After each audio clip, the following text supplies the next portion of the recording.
but still making sure that Europe is not freezing to death in the winter, or just increasing your imports by 5 times? No.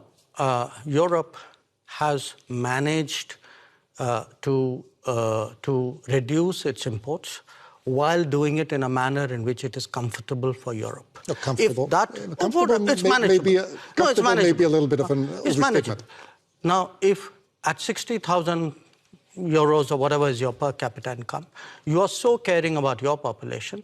I have a population at $2,000. I also need energy. I'm not in a position to pay high prices. The price of oil has doubled.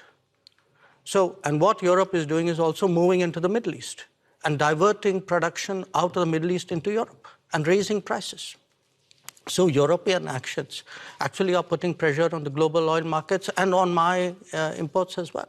So I think it's something which, if European political leadership understandably would like to soften the impact on their population, I think it's a privilege they should extend to other political leaderships as well.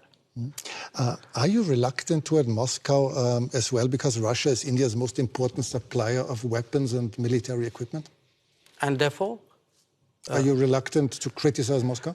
No, I think, look, we have a relationship with Moscow. We've had a long-term relationship with Moscow. I think it's important to look at that history of the relationship. It was a relationship built in a period when Western democracies used to arm a military dictatorship called Pakistan and deny India defensive weapons. So if we are talking about principles, let's talk a little bit of history out here. So how did the Indian exposure to Russia and previously to Soviet Union get built up? Because the Western democracies, for whatever reason, decided that their natural partner in our part of the world was a military dictatorship. Would you consider India an ally of Russia?